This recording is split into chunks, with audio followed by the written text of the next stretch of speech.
All right, everyone, it's time to start our Mega Man segment with Rose Zorn running Mega Man Xtreme 2, Extreme 100%. Good luck, have fun. Hello! This is my first time running this game at a marathon. Alright. Anyway, without any more chatter, hello, my name is Rose Zorn. I am a speedrunner of Mega Man Xtreme 2. I have been running this game since I was 13, so about 3 years ago is when I first started. This is a game that I personally have loved throughout, ever, really. I remember I used to play this game a decent bit back when I was 10 on my 2DS. But yeah, I am really excited to show off this game today. A little nervous as well, but it's not anything I can't overcome. But I am not alone today. I also have somebody on co-coms. If you would like to introduce yourself, Tempest.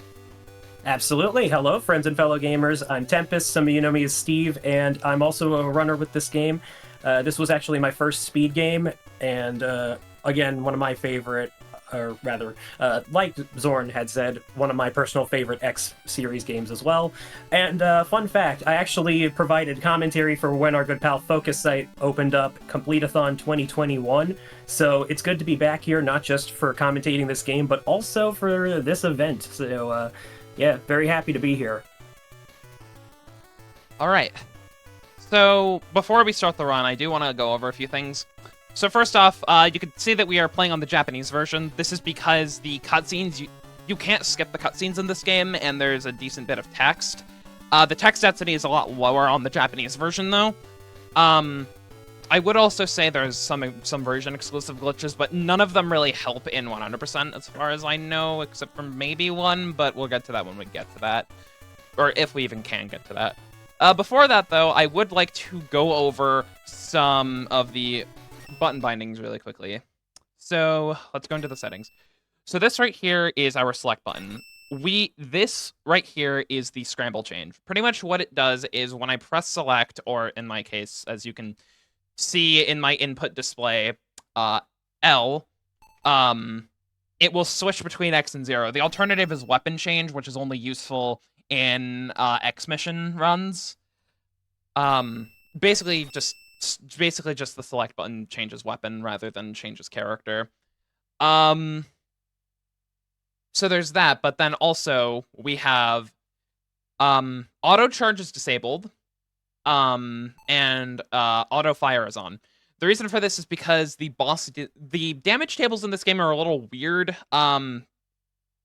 Regular buster shots seem to do the same, roughly the same amount of damage as a charge shot. And vice versa. Just a weird thing that I've noticed, particularly for bosses. For enemies, it doesn't really matter, but for the first boss, it does sort of matter because we really don't want to use any charge shots, but we'll get to that in about a minute or so. Okay, that's about everything. That's about everything I can really, that's about everything that I can really think of. Time starts when I select Extreme Mode, which is the yellow prompt at the start, or at the top. Tempest, you ready? Absolutely. All right, count you down? Yeah, let's do it. All right. 5, 4, 3, 2, 1. Let's rock. I will not be doing too much commentary for this. I'll just let Tempest take the reins. And as we begin things off, let's talk a little bit about the gameplay, because funnily enough, our little Mega Man X block is in chronological order with the series history. So this game actually takes place after Mega Man X3 and before X4. You just saw Iris in the game, who we'll get into maybe a little bit of detail with that. It's not the right character for that particular game, but you'll know. You'll probably know. That said, let's talk a little bit about what the gameplay here entails, because yeah, you're seeing a bit of a downgrade within the graphics. So yeah, this game came out for Game Boy Color in 2001, well before X6's release date, and as such, this was the sequel to Xtreme 1, so a few things were changed here and there. Xtreme 1 actually had a dedicated dash button that you could turn on through the options menu, which was oddly enough the start button. So in this, they decided to remove that, and instead there's a bit more optimal controls here. But we'll talk about why that changes dashing in just a bit. For now, we will go through our intro boss. This is Skullhead, or as I like to call Mega Skeletor. This is a very simple fight where his weak point is the head, and you'll notice that Zorn is using the rapid fire feature. This is built into the options, and we actually have access to the options in the pause menu at any given moment. There is also the auto charge feature. Now that is currently turned off. Zorn will potentially use that for later on, however, because there is actually a feature and a bit of an optimization that we didn't used to use until recently. This is actually very important for the 100% of our Xtreme 100%. But with that, the simple idea of that boss fight was just go to the left, and Skullhead can only move so far, so staying to the left means he can only just get stuck, and then it makes him a very easy target. Not too difficult, unless you're probably going in at low health, and he uses a very specific attack that can easily snag you of a life.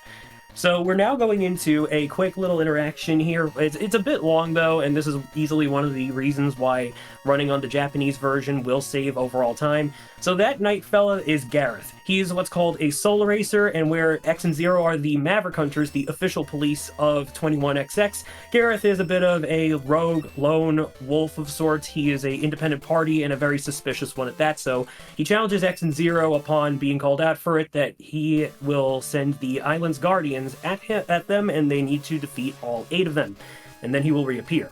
So now we have entered the first stage of the game, and this is Wire Sponge. So all those 8 Island Guardians are actually reborn Mavericks from X's 1 to 3, and this is where we start things off here in X2.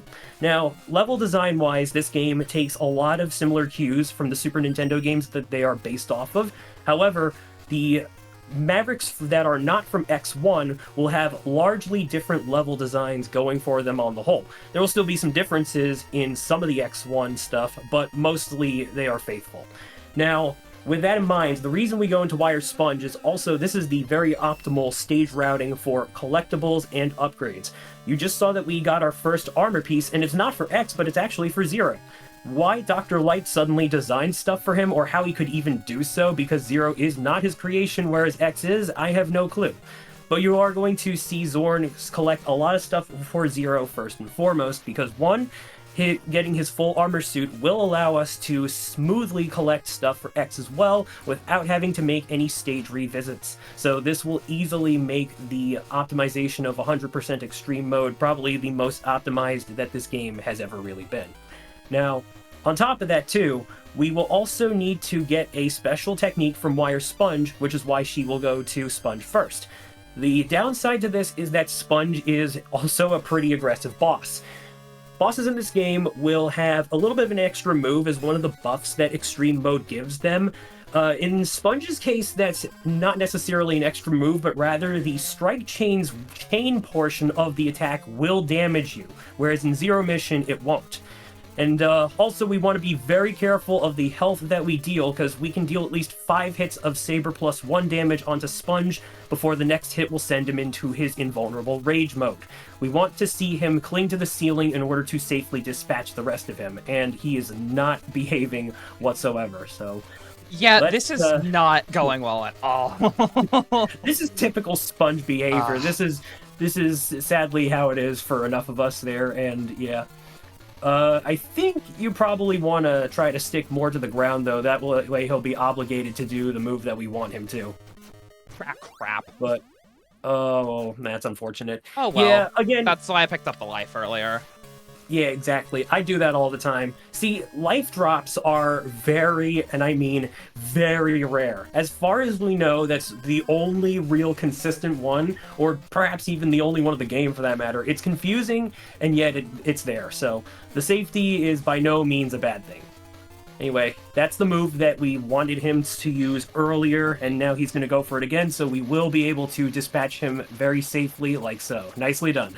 Thank you. I hate that boss so much. Look, if I had a dime for every time that Sponge just completely bullied me during a marathon run, I'd probably be $10 richer. Okay, so we're going to Tunnel Rhino next, and it's because there is a specific upgrade that Rhino will give us that will speed things up tremendously. We have to get it anyway, so, you know, we might as well just go to Rhino first, just to grab it. I think for any percent, it's slower to grab this, but there's no reason not to grab it here because we need to anyway.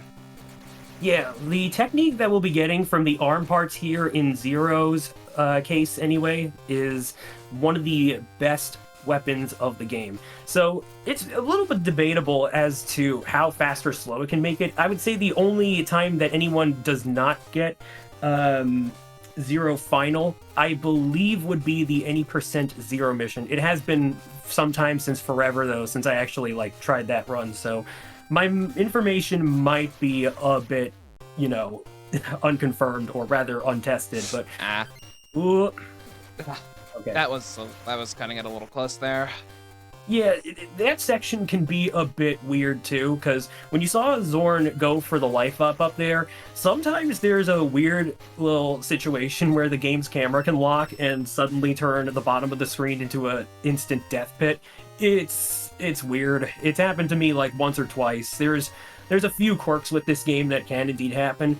Don't be alarmed though, this game is actually very, very tightly programmed. It's actually one of the reasons why we don't really have a whole lot of glitches going for this one that are speed worthy. So yeah, you just saw her collect the arm parts and now we have access to the Zero Final. This also though plays into something very important about Zero's techniques. There are a couple of different types of them. Ones that you either activate through use of the main menu or through a button combination. Zero Final is the former case, so whenever we need to use it, we'll want to go into the menu and hit the icon that is right next to the Z-Saber. Now, this move is pretty strong. It does 10 points of damage to any boss that gets hit by it. However, it also is going to waste his weapon bar that is right below his health. X has special weapons that pool from a special ammo reserve to each their own. Zero's is completely shared, and it's the reason why we've collected the energy saver part from Iris's shop, and thus it'll grant us 2 uses whenever that thing is full. We still had to use the lightning technique in order to break those blocks, and one disadvantage to Xtreme 2's coding is that only the boss killer will receive the move from the boss. So if we defeat Tunnel Rhino as Zero, which we do want, then X will not gain the Drill Crush. Luckily, we don't need that much because, for one, the I think it's Tunnel Fang. Drill Crush is Zero's technique. Zero with Drill Crush is a lot more operable, and also we need that for his body part, which, again, some of the fact that some of the logistics behind the 100% really do require you to route some of those weapons specifically. So this is for Kana. Go on. No, it's fine. You can go first. Well, I was just going to say that there is a time save that you can do in any percent with Tunnel Fang, which is X's weapon, but it's unoptimal here because it would make it so that we can't get the 100% requirement, which we're about to see in a sec. Yeah, so interestingly enough, this is a little bit different from what I'm used to seeing, but Zorn has been doing quite a bit of experimenting, so needless to say, there is nothing wrong with the stage selection you see here, but if you recall from previous times that Xtreme 2 has been shown in marathons, this category especially, something we might do is go to the Volt Catfish stage after this, and the reason for that is because we usually want to equip X with the leg parts that he gets, which then allows him to air dash. You're noticing that Zero has that completely standard from jump. However, X has the added benefit of being able to do his upwards dash because that part completely takes from the third armor, or max armor I believe it's called, from X3.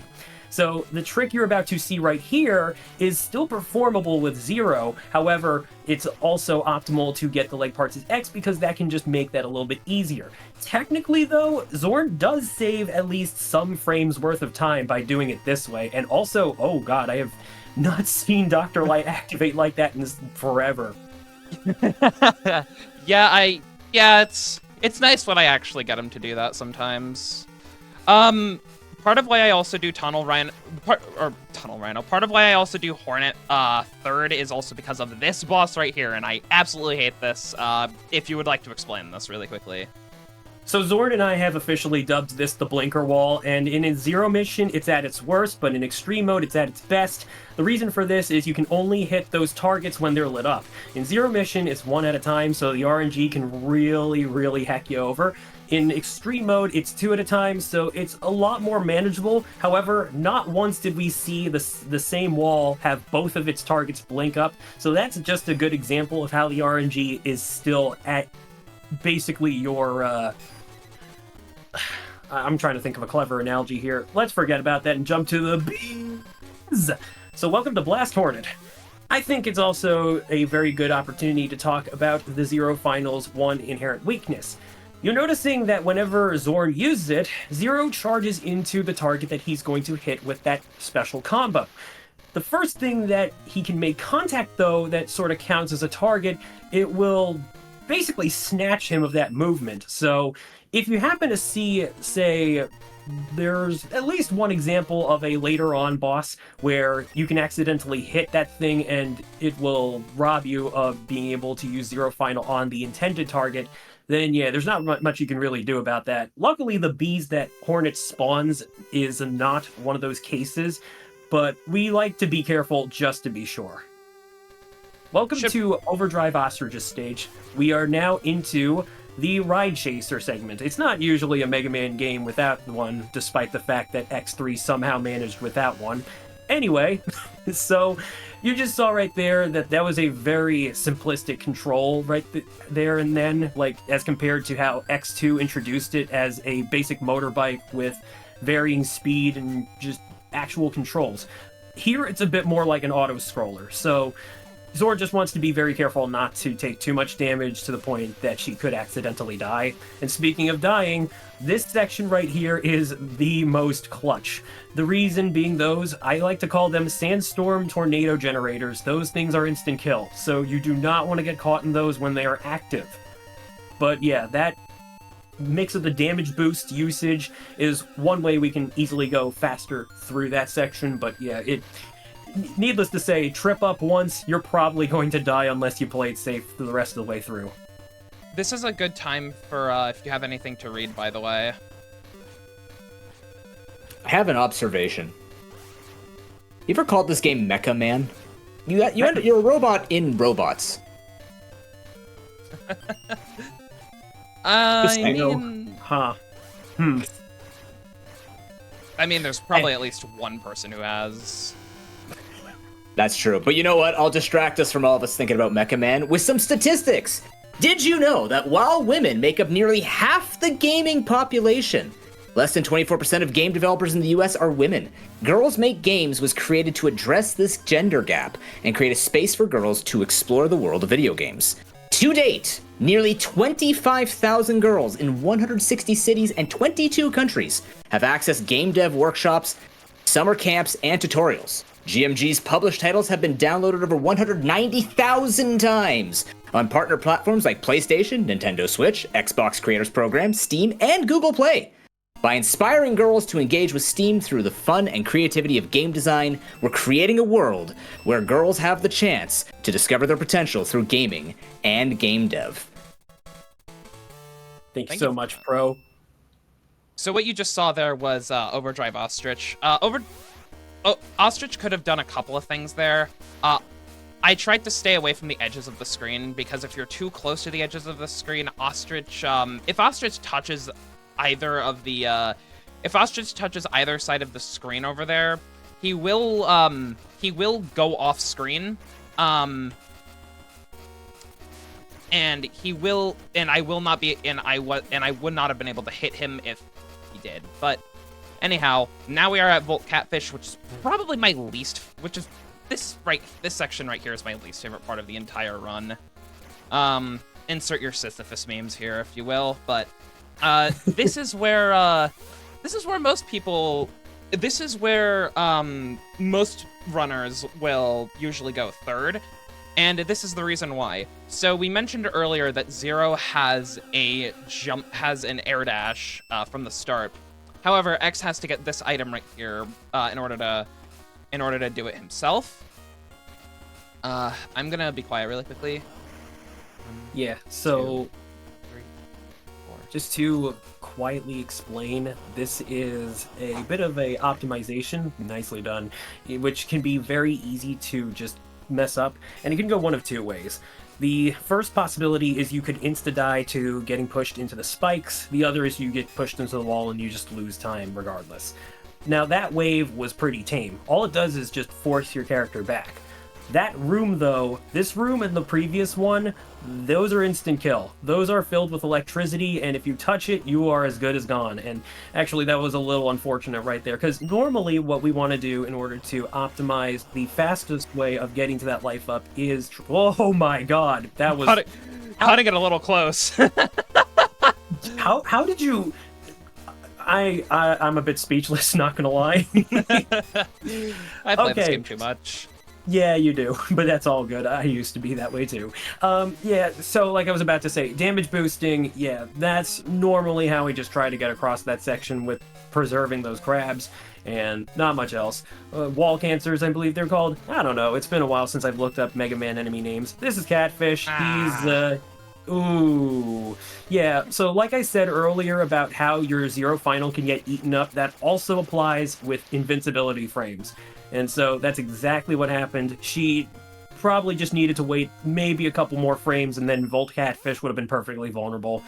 I would say this is the worst of the Mavericks to deal with without the weakness or Zero Final, and that's because, like with X3, Volt Catfish is notoriously aggressive. Some of his moves force you to lose control of some of your movement. Like there's this one vacuum move where he's constantly inhaling you in while you're being targeted by these 2 lightning orbs. And yeah, he's no fun, but luckily, when you use a boss weakness on them as X, most of them have a special reaction. So, in the case of Neon Tiger against Volt Catfish, that will completely stun lock him, and it's the best thing ever. But now we move into Flame Mammoth stage, and Zorn, did you hack your game? Because this is definitely not the right stage audio right here. I definitely did not. However, Capcom probably did. So the Japanese version of this game has a few quirks. Most of them were patched out in the English version. I believe there's a glitch exhibition, so I will show off another one of those after this. But, however, when this game was released in Japan, one of the weird quirks with this game that somehow got through was that Volt Catfish and Flame Mammoth's themes are switched. Launch Octopus and Flame Mammoth, actually. Well, sorry, I'm currently on no. autopilot right now. You're perfectly fine. It's all good. If anything, I'm the one who should be apologizing right now. But yeah, as she was saying, yeah, this was a simple little error from Capcom's part that they do fix in the worldwide versions. So European and North American do not have this problem, whereas here it definitely is. And yeah, it's a quirk, but again, the faster version is with the text here. You can't skip cutscenes as it was with some of these Game Boy Color games. Strange, because while the classic Mega Man Game Boy games were a similar way, at the very least in Mega Man 5's start, you can skip the initial cutscene with Dr. Light, so at least they were a bit considerate over at Minikuchi Engineering, whereas these games were just directly handled by Capcom, to my knowledge. And yeah, that was Mammoth. Unfortunately, you cannot cut off his trunk like you could... Oh, fast text! Yeah, okay, so we actually have an opportunity to talk about that. So there's no known reason for why it happens. There's a few theories that have been thrown around, but nothing concrete as of now. I believe Focus said at one point it could be a stored input, but as of now we don't really have anything concrete. I think that might actually be one of the glitches that may have been patched out in the the worldwide release for the game. Actually, it's still in the game. I can confirm it's still in there. Oh, it is? Okay. Oh, crap. Oops. Yeah, I would say it's a bit more likely to happen in the Japanese version from my experience, but no, I've definitely seen it in the North American release. Well, my bad, then. So, oh, no, you're fine. If anything, it's just the fact that it's so inconsistent that I wouldn't expect a lot of people to know. But yeah, no, as you basically alluded to, you're not supposed to see weapon text scrolling that fast. So yeah, it's a nice thing, but it's also not necessarily a make or break to the world record, at least not as of yet, which in this category is held by Brazilian runner Curitiba. So yeah, the time has gone down quite a bit. I would also say this was for the longest while, the most popular category, when at least 7 other runners before myself and Zorn were also playing this game, or maybe give or take 7 or less. I would also definitely want to shout out the top runner and previous uncontested world record holder of just about all the categories, that being K. Poisson. Very, very good runner with just this entire gameplay. Absolute legend. And Focus also being just a brief world record holder and a very top player himself as well. So now we move into the Neon Tiger fight.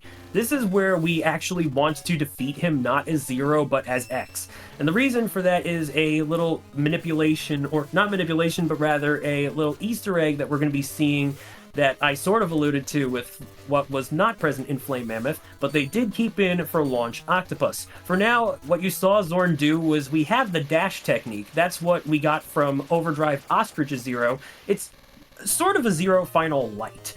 It's pretty cool because she also discovered that you can regain your mid-air dash after it's being used, and it allowed for a interesting little discovery of how you can differently traverse part of Blast Hornet's stage.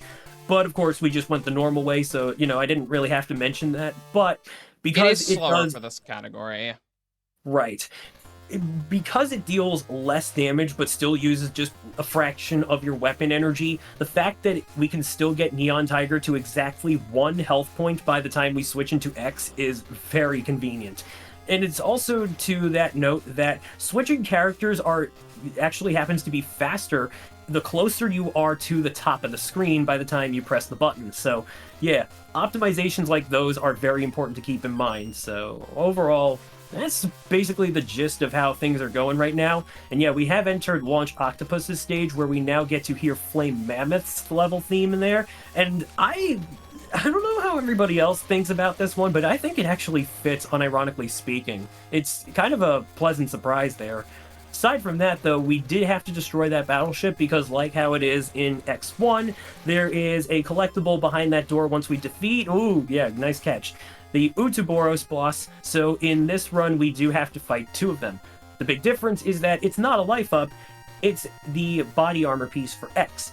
Now, like with X2, it gives him the Giga Crash weapon, which is his equivalent to Zero Final. The difference is he has to build it up by gaining energy by taking damage. And when he uses it, it's a screen-clearing explosion, but it does not happen to do as much damage as Zero Final, so we really don't see that in the run. A little unfortunate because I personally like the representation, but I also think X2's animation is way better, and at the very least, we do see him actually demonstrate that in that run by getting the capsule, so here, not so much.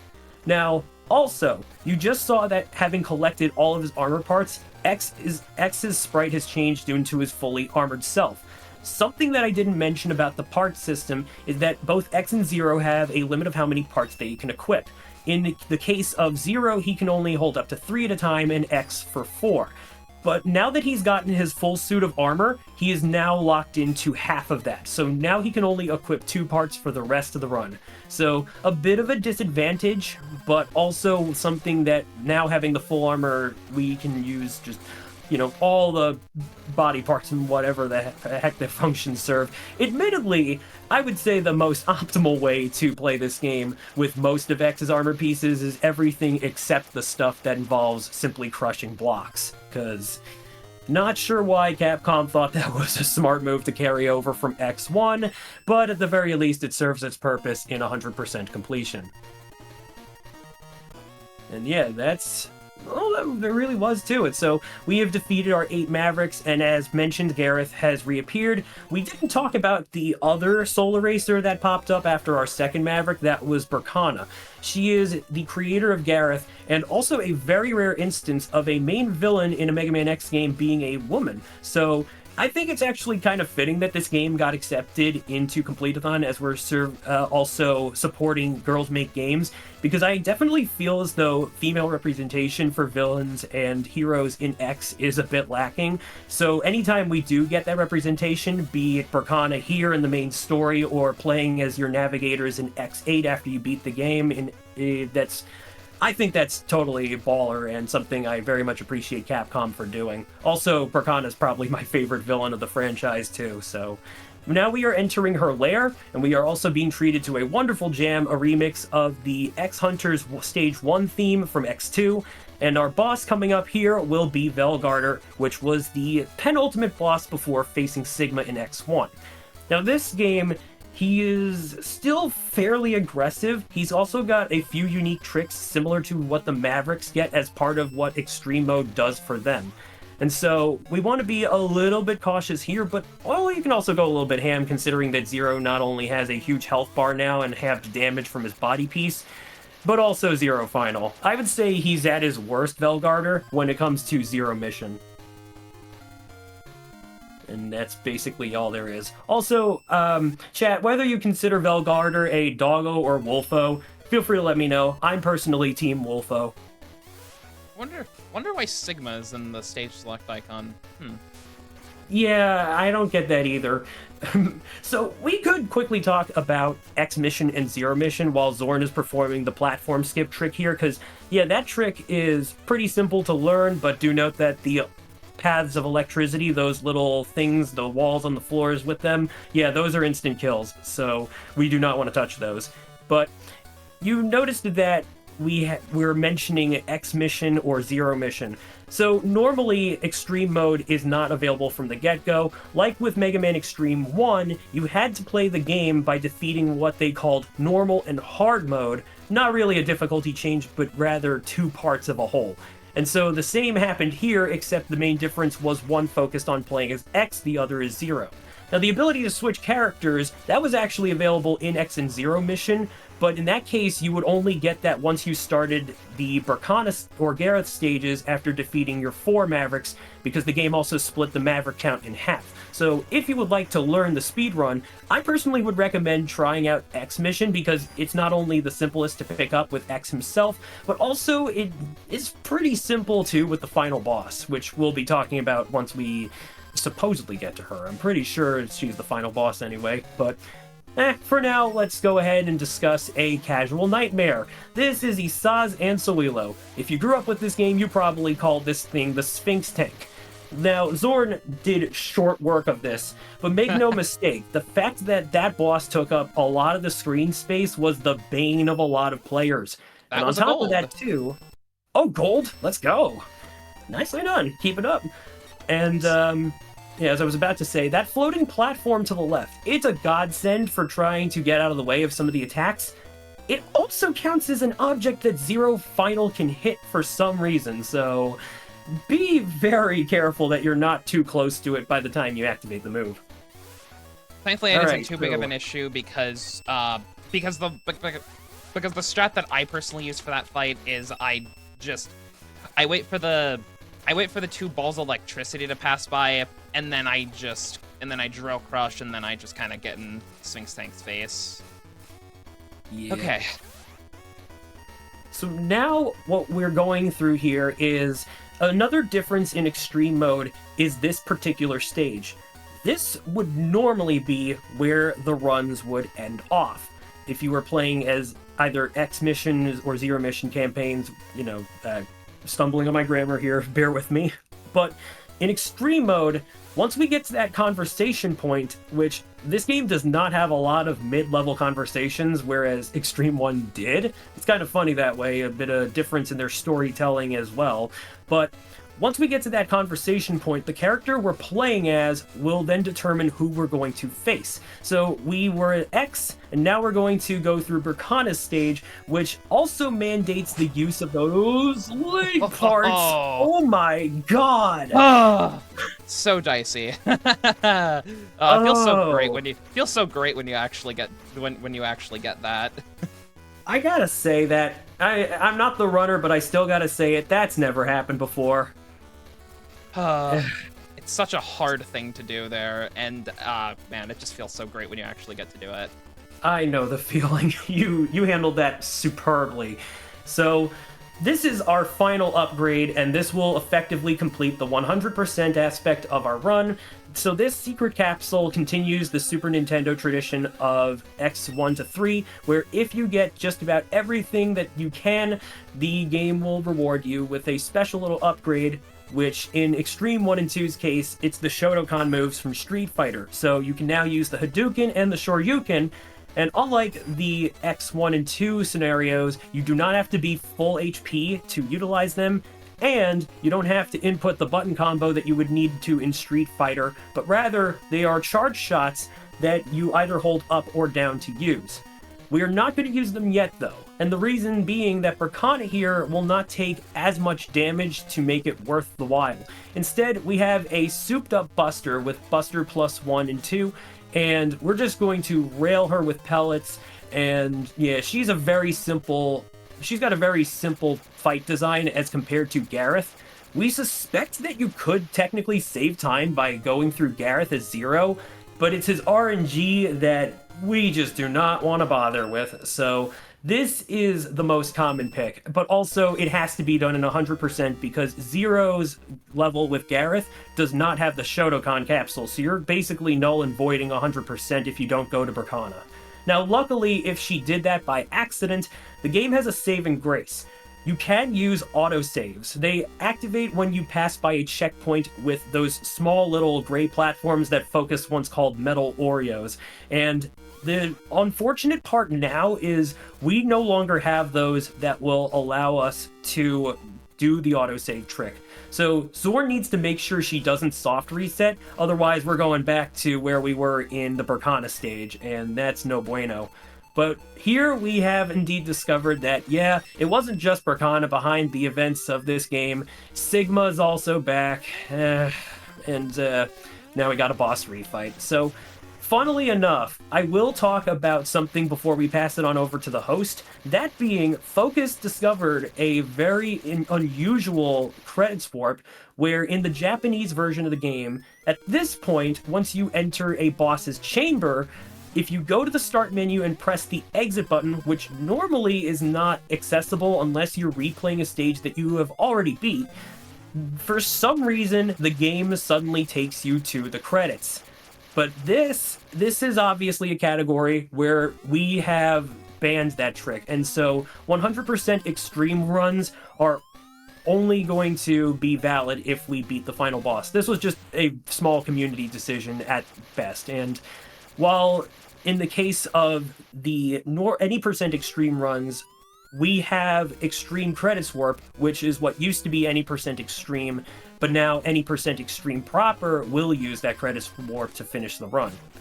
So we're now going through the boss rush here, and like I said, Zorn is now using auto charge in place of rapid fire. So this will allow X to use the Shotokan moves, which deal half the boss's HP very conveniently. So we're going to wipe through those. This saves a bit more time than what we previously did at this point of the game. And as we are going through the rest of them, I'm going to pass it on back to Pro if you would like to say anything, but keep in mind, once we get to Sigma, I am going to invoke a major flashing lights warning. So for now, Pro, take us away. You know, my favorite thing to hear is talk. Right. I love talking. Oh, yeah. In fact, there's a lot to talk about, but I will keep it quick so that we can tell people about the flashing lights on time. There is a current bid war happening right now, coming up for one of the runs in a few hours. The Sims 4, the main sim body type. We're choosing between male and female. So far, female is ahead by $25. With $25, very easy to beat if you want that main body to be the male type. Otherwise, we still have a couple of targets we're trying to push towards. We have the Duranko Wonko 100% category upgrade, which, by the way, you don't know anything about it. I'm going to make it really clear to you when it comes to that game what it's all about. You want the 100%. It is... yes, so $75 to make that happen, as well as the Melatonin All Levels Blindfolded category upgrade. We like blindfolds. That is sitting at $25 out of the $100 required to make that happen. Make sure you do exclamation donate, take a look at the incentives, click all the things with your donations, and pass it along to all of your friends. Make these happen. Absolutely. Yeah, folks, I gotta say, I am a fan of incentives, and nothing makes me more happy than seeing them get met. But also chip into Bid Wars, that too. Alright, so this is actually really good timing because now we are entering the Sigma fight. So once we get past Phase 1, which is a retread of Neo Sigma from X2, we go into the original phase of Sigma Beast. Folks, if you are prone to any epileptic seizures, please consider looking away from the screen because Capcom programmed the game so that any time the Sigma Beast body takes damage, the screen will flash for a couple of seconds. Please put your health first, and that said, time will be on the final hit. So how this fight is going to work is Zorn will have to mostly damage Sigma Beast as X, and whenever she has to do so, she's needing to use charge shots. He is only susceptible to charge shots, which is another reason we are now using auto charge as well. So Zero can also technically hit the beast body this way, but it's easier to hit once he initiates the color phase change, where he will choose a character's color and only they can hit him from that point on. He's pretty tough though in that he can use a few very devious moves, one involving him jumping, and if he lands on you, it's continuous HP damage to the point that it's basically instant kill. But we just need to hit him with an air dash slash one more time. So once enough. Nicely done. Let's go.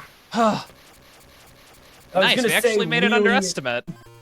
Absolutely. Yeah, I was just going to say very fast that you saw that you had to hit the body a couple of times and then Sigma's own body would remain hittable for just a little while. And yeah, that's basically it. Oh yeah, the plot of this game was Reploids were having their souls stolen from them, which also act as their DNA, and yeah, we saved the world, so now the Reploids have their souls back. Nice. Oh my gosh, I'm so happy that actually worked out. I was so nervous that we would go over estimate, but I'm so happy that we actually didn't. Yeah, no, you played that very well. Good job, Zorn. I'm very happy for you. Even with dying to sponge at the beginning. Oh man, that was amazing. Okay. So, I believe we were going to be doing a I believe I was going to be doing a glitch exhibition after my run. Is it okay if I still go through with that? Oh yeah, absolutely. We achieved it. It's all yours. Perfect. All right, let me just save a screenshot of this really quickly because it's okay. Yeah, while you're doing that, I should probably explain as you set up. So, folks, if you would like to go ahead and learn this run for yourselves, I suspect that at some point or another, Capcom might give this game the Switch Virtual Console treatment, just as they recently did for the 5 Game Boy Classic Mega Man games. So there's a very likely possibility that we could see a lot of easy access to this game as we know it. Because for those that don't know, the Game Boy Color app is free so long as you have your basic Nintendo Switch Online membership. So Capcom, don't let me down on this one, but also, if you would like to run the game, because we do obviously accept emulation as well as official hardware, we have a Discord to the Mega Man X speedrunning community where we have a handheld channel, and you can go find the link at either SRC or more than likely the Mega Man RTA Leaderboards website, where we have Discord links for every one of the communities of their different subgenres. This isn't the chum bucket. Yeah, so this is the credits warp that Tempest was talking about earlier during the refights. It's really just as simple as when you get into a boss fight, you just press exit. This is exclusive to the Japanese version. This did not get found until 2021, I want to say. Somewhere around there. I think somebody might have claimed that they managed to find this with the non-Japanese version, but as far as we can tell, we haven't been able to recreate that. So as far as we know, that's absolutely wrong. But yeah, it was. I think it was 2023 or 22 that Focus might have found that. I know it was. Oh. It must have been 2023, because this was before Xtreme 2 was on Summer Games Done Quick. Okay, So let's Something see. like that. Or 23, whichever. Chat, feel free to correct me on this one. I can actually show off the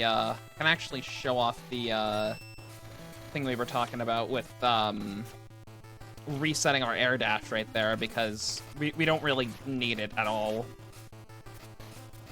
I don't know how much time it would save in an any % run, but I know that it definitely does not save time here. Okay, so actually, really quick before I do that, I'm gonna do that. I'm gonna make a save state just in case I don't actually get it. Yeah, so in about here. Ah, crap.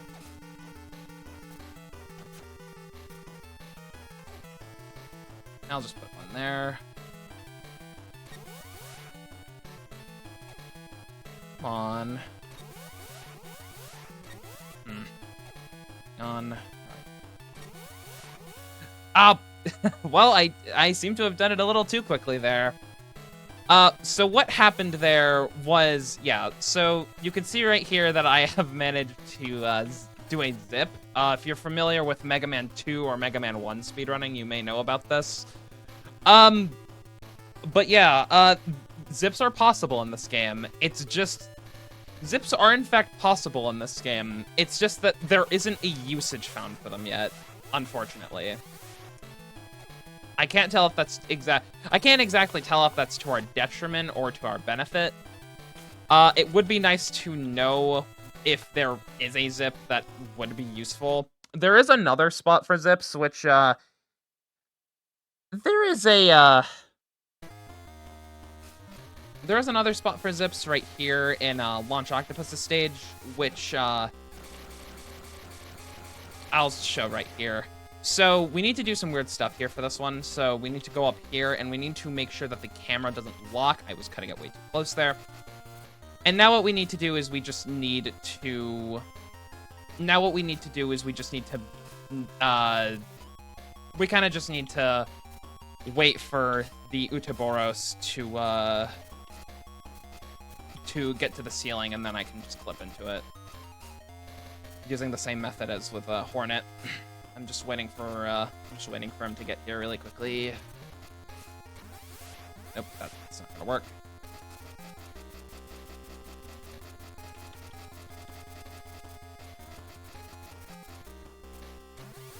Ah, crap. Yeah, this is a little weird. This isn't really even a speedrun trick, it's more so just a weird thing that I found. That I felt was worth mentioning. Get back over here and actually do what I want him to. That would be great. Yeah, while we're waiting for that to happen, I guess there's one little thing that I could also explain that's a bit odd with those shutter doors. Basically, you can activate them as you die. The only instance that we are properly able to do this is Volt Catfish, and I discovered by accident that if the insta-death electricity water gets you as you hit the door and you're still considered vulnerable, you will die, and then the game will lock your ability to shoot. So you then have to die again in order to regain that functionality. Thankfully it has not happened during any marathon runs, but yeah. Okay, please. Yes! Okay, cool. So you would think that would save time if you can actually do it, but for one, it doesn't actually really... But for one, it's actually kind of a hard thing to do, and also, if you do that, well, I'll just show you really quickly. Actually, it might not happen until I pick the capsule. Let's just see. There's a very bizarre thing that happens. So I'm gonna try to go up here, but the screen isn't gonna actually scroll, and, yeah. Oh, yikes. Oh, yeah, I forgot that's a thing that happens. I forgot your collision goes wonky if you, forgot your collision goes a little... You have not shown me this one before. That's hilarious. Oh, yeah, no, I don't think I have, actually. Let's see here. Yeah, that feels very reminiscent of my Castlevania speedrunning. I love it. Let me see here, actually. I'm curious. There is one thing that I did a while back that I'm just trying to see if I can recreate. And I imagine that's probably going to have to be our last thing for now. Wait, hold on. Okay, I see now. I recall if I teleport, like, as the checkpoint gets activated, it has some weird properties. Let me just try to recreate some of that.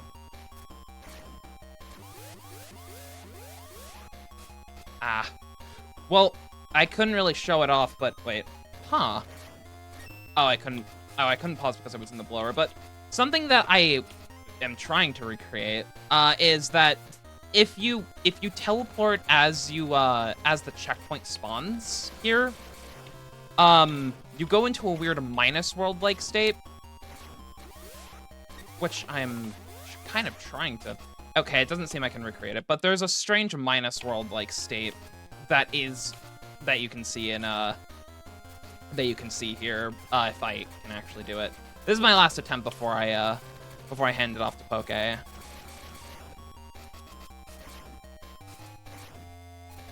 Yeah, no, I would definitely say that if anybody ever wants to learn a Mega Man X games, this as well as I would say X4 or even just the Super Nintendo stuff definitely are good, some very good starting points.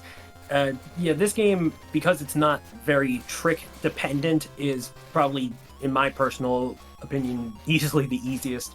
And I guess I could also say Xtreme 1 is a decent one as well to try your fancy. Overall, though, I definitely hope we might inspire to anybody to give it a shot, because it's just a handful of active runners, myself, Zorn, and Focus all together, but you know, I also like to think we are a fairly tight-knit crew of those of us who have made such attempts, and also shout out to anybody that might have tried speedrunning the boss attack mode, which also exists, and also features all the Mavericks from Xtreme 1. It's pretty cool stuff. This game really did quite a bit for itself despite its limitations, and I very much respect Capcom for it.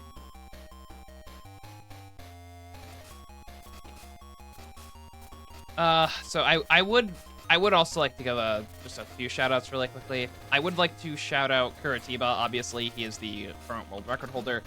However, I would also like to shout out Poisson. Poisson, as we said, was the previous world record holder for quite some time. So Poisson, I would also like to, oh, that's something I've never seen before. I would also like to give a shout-out to... I would also like to give a quick shout out to a couple of other people, such as, would also like to give another shout out to somebody else, such as, Phazon Knight. I'm not sure how, I'm not sure when the last time he was active in the community was. It's been forever. He's probably been busy with life, but we love you so much, Phazon. Yeah. I would also, huge shout out to Focus. Focus has probably been one of the biggest contributors to this game, as far as I know. He is sort of like the pioneer of a lot of the different strats that we use today. I did also find a couple of things that Focus has been using in some of his more recent attempts. But yeah, so shout out to the entire Xtreme 2 community. And I think that's about it. Tempest, where could these people happen to find you? I'll save that for the next run, because y'all haven't gotten rid of me just yet. So I'll let you quickly plug your stuff, and then we'll pass it on over to the wonderful folks. Right. So you can find me at youtube.com/RoseZorn, as well as twitch.tv/Rose_Zorn. Oh yeah, oh wait, I forgot that the YouTube URLs have a weird ID now. It's youtube.com/@RoseZorn189. I don't know, it's just a weird ID thing that YouTube has started doing as of late.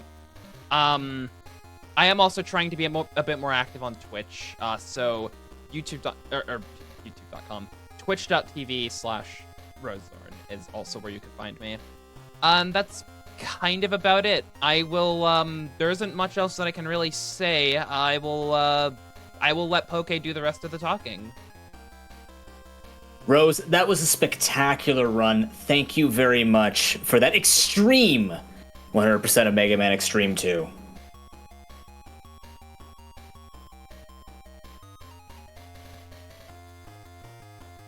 And with that, everyone, we're going to take a small break as we prepare for our next Mega Man game, Mega Man X4 X. 100% in just a few moments.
You are watching Complete-a-thon 2024. In case you didn't know why you're here or what we're doing here, Complete-a-thon is a charity event dedicated to completionist speedruns.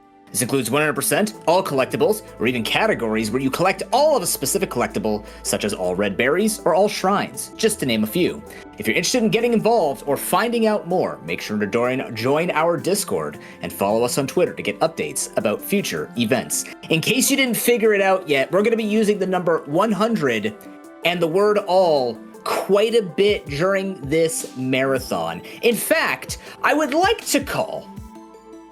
Not for 100, for 100 Dono-thon, or Dono Train. I don't think we use the 100 emoji so much. And we say like everything's 100. I mean, maybe cool kids do. I say it's cool. But maybe we need to have some donations come in and show our appreciation for the number 100. I feel like we don't really give a lot of credit to the triple digit origins of like everything just starts at 100 and then ends at 999. So if you have any appreciation for hundos or 100% or just the number 100, I want to hear those in your donations. Because currently, we're sitting at $175 so far. We are still trying to hit... Wait, did that number go up? That number went up, surprising over me. Whoops. We're up to $200, in fact. With a $25 donation from Drekkie saying, best of luck to all the runners. See? That's double 100. We need to hear more appreciation for the number 100. I want to hear those. That was put towards the melatonin all levels blindfolded category. So that puts us up to 50 of the 100 needed to make that happen.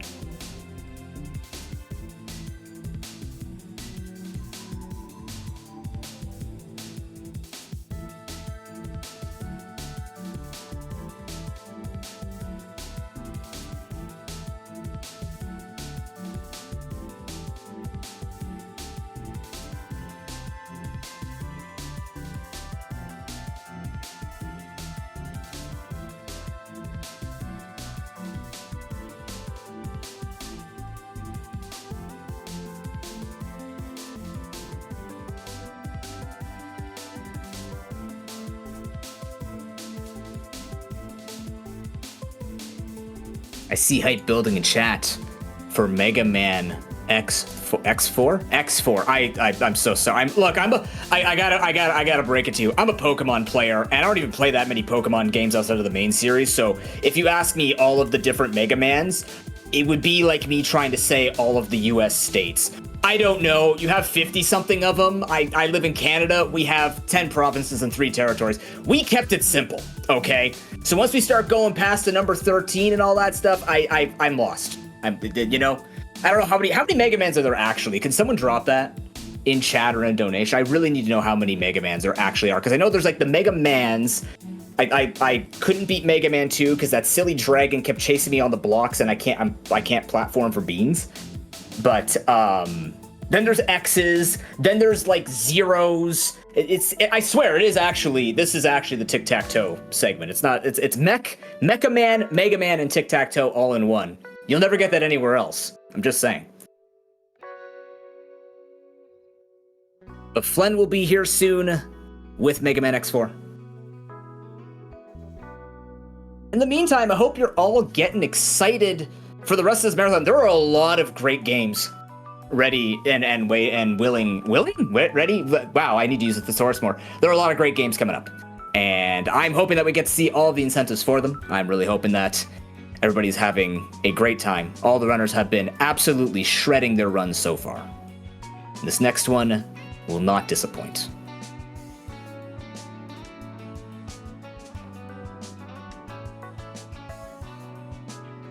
In the meantime, a reminder of why we are here and what we are fundraising for. Girls Make Games. Girls Make Games believes in providing every girl and woman with the opportunity to discover their potential and talents through gaming and game development. With your donations, you'll be able to contribute directly to the Girls Make Games Scholarship Fund that provides girls and women with the resources and opportunities to pursue careers in gaming through GMG's many programs, such as their 2024 college scholarships, summer camp scholarships, and the new mentorship and internship programs launching later this year. Actually, fun fact, I have a cousin. She was very interested in working. Was it a Sony summer camp? I think she wanted to go to a Sony summer camp. They didn't unfortunately have the funds to go do it, but she's really interested in the gaming career, or in the gaming path. And even if she didn't get into it, she met a lot of great women in the field when she started talking to a couple people who had gone to that camp. And it's not necessarily Girls Make Games, but I know the empowering effect that can happen within the field, especially for women, because, we've already said the representation needs to grow, and it really helped her develop a lot of her skills as well. So I've even seen it in my personal life with what the benefits of these types of programs can provide. So help them out if you have anything and you're responsible. You got the money ready to go. Let's get it to where it counts. Yeah, I did say thesaurus. No glitches allowed. You got thesaurus readings for me? I could read thesaurus readings. I could read anything with as professional as a voice as I can.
set my sail.